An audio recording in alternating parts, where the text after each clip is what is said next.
Assalamualaikum warahmatullahi wabarakatuh. Anak-anakku sekalian yang soleh dan soleha kelas 6 semuanya, bagaimana kabarnya? Semoga semua dalam sehat walafiat. Pada kesempatan hari ini, hari Selasa, kita akan kembali melakukan PJJ bersama-sama. Bertemu lagi dengan Pak Ahmad dalam kegiatan PJJ, ya. Untuk hari Selasa ini kita akan melakukan mata pelajaran PJJ, mata pelajaran akidah akhlak. Materi yang akan kita pelajari pada hari ini ialah tentang sifat-sifat terpuji. Ada beberapa sifat-sifat terpuji yang akan kita pelajari di kelas 6 ini. Yang pertama ialah tanggung jawab, adil, dan bijaksana. Pada video pembelajaran ini, Pak Ahmad mengajak kalian untuk mengamati beberapa gambar yang ada di layar handphone kalian. Silakan perhatikan. Yang pertama, di situ kalian melihat ada seseorang yang mengayuh sepeda, kemudian di belakangnya banyak sekali barang-barang yang dia bawa. Ya.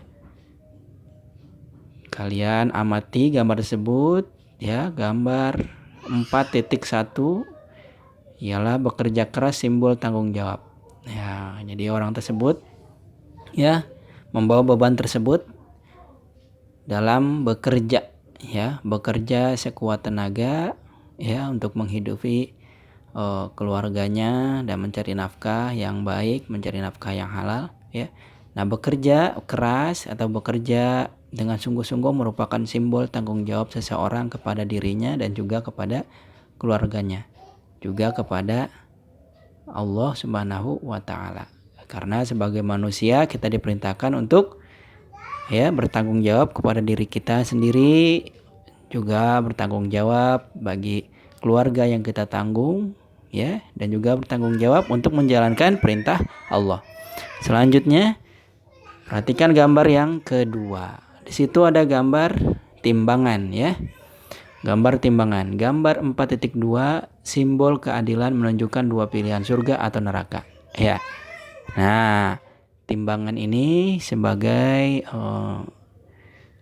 gambaran bahwa Allah Subhanahu wa Ta'ala itu Maha Adil, ya. Nah, kelak kehidupan manusia di dunia ini akan dimintai pertanggungjawabannya oleh Allah Subhanahu wa Ta'ala. Seluruh amal perbuatan manusia akan ditimbang, ya, baik dan buruknya, gitu ya. Pilihan yang pertama, ketika banyak perbuatan baiknya dia akan masuk ke surga, dan juga jika pilihan kedua banyak amal buruknya karena dia selama di dunia selalu mengerjakan perbuatan yang dilarang oleh Allah, maka pilihannya ialah neraka. Itu ya, simbol keadilan. Nah, Allah Subhanahu wa Ta'ala juga memerintahkan kita untuk berbuat adil untuk diri kita, untuk keluarga kita, masyarakat sekitar, dan juga berbuat adil dalam beragama, menjalankan agama. Itu ya. Kemudian gambar yang ketiga, di situ ada gambar Al-Hajar Al-Aswad atau Hajar Aswad, ya, yaitu batu hitam yang Allah Subhanahu wa Ta'ala letakkan di Ka'bah. Nah, Hajar Aswad merupakan simbol kebijaksanaan. Mengapa simbol kebijaksanaan? Nah, siapa yang sudah pernah mendengar cerita tentang kisah Nabi Muhammad, ya, bersama pembesar Quraisy dalam peristiwa Hajar Aswad?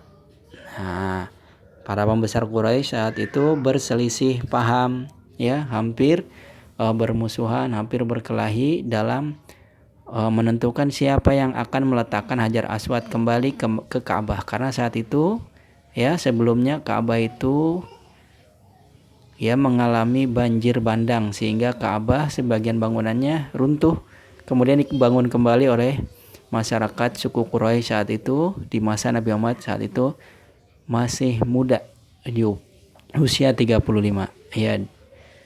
Ya, di usia 35 tahun, ya. Di umur ke-30 mempersatukan bangsa, ya. Saat peletakan batu Hajar Aswad, mulia. Nah, dengan kebijaksanaan beliau, nah suku Quraisy saat itu yang hampir berselisih semua akhirnya bersepakat supaya tidak terjadi perselisihan, mereka akan menjadikan hakim ya atau penengah dalam permasalahan tersebut.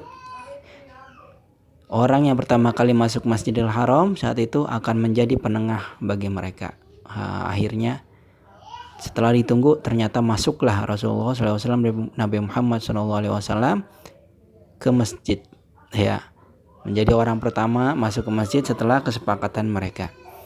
Akhirnya mereka ridho untuk menjadikan Nabi Muhammad penengah permasalahan mereka. Rasulullah pun dengan keagungan akhlak budi pekertinya, dengan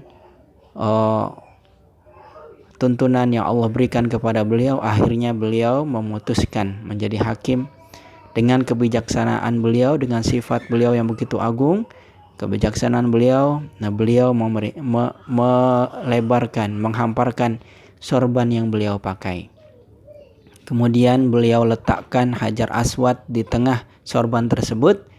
Kemudian beliau mengajak seluruh pemuka Quraisy saat itu untuk bersama membawa sorban yang ada Hajar Aswad tersebut ke hadapan Ka'bah. Kemudian beliau letakkan dengan tangan beliau yang mulia, Hajar Aswad kembali ke tempatnya. Itu merupakan contoh kebijaksanaan Rasulullah SAW, sifat kebijaksanaan Nabi Muhammad SAW yang memutuskan sesuatu dengan ilmu, akhlak ya, dan juga dengan kematangan berpikir dan berbuat agar tidak terjadi sesuatu yang melanggar agama atau merusak tatanan kemasyarakatan.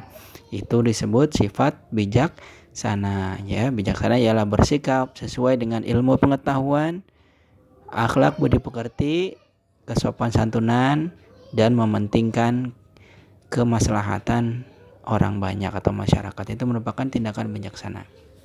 Nah, anak-anakku sekalian, nah setelah kalian perhatikan 3 gambar tersebut, nah nanti akan timbul beberapa pertanyaan ya.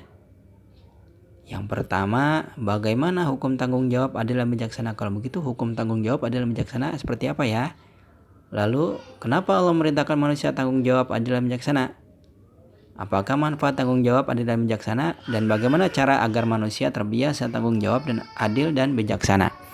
Maka untuk menjawab beberapa pertanyaan tersebut, nah Pak Ahmad ingin mengajak kamu membuka cakrawala berpikir kamu ya.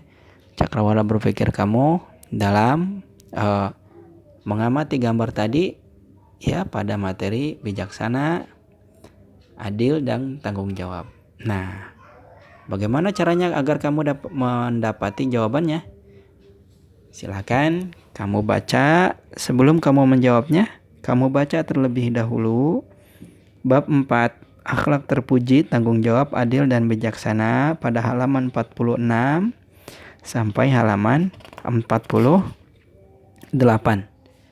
Nah, di situ kamu akan menemukan hukum tanggung jawab adil dan bijaksana, mengapa alasan Allah SWT memerintahkan kita bersifat dengan sifat tersebut, manfaat sifat-sifat tersebut, dan juga cara agar manusia terbiasa menjalankan sifat-sifat tersebut.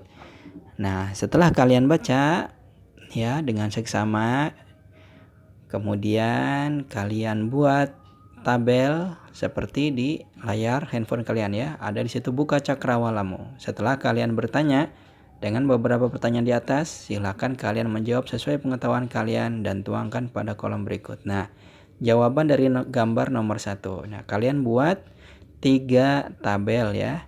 3 kolom dengan 4 baris. Di situ ada 3 baris menjadi 4 baris ya. Masing-masing untuk jawaban setiap soal. Nah, jawaban dari gambar 1 tentang tanggung jawab. Ya, hukum tanggung jawab, mengapa Allah perintahkan tanggung jawab, manfaat tanggung jawab, cara manusia bertanggung jawab. Begitu juga jawaban dari nomor 2 dan juga dari gambar nomor 3. Nah, itu adalah untuk membuka cakrawala kamu dalam memahami materi sifat terpuji, tanggung jawab, adil, dan bijaksana pada kesempatan hari ini. Nah, selamat menjawab, selamat mengerjakan kembali kegiatan PJJ pada hari ini. Terima kasih. Jangan lupa digambar, dikerjakan ya, ditulis di buku tulis kalian, kemudian fotokan hasil tugas kalian. Terima kasih. Jangan lupa sholat 5 waktu. Wassalamualaikum warahmatullahi wabarakatuh.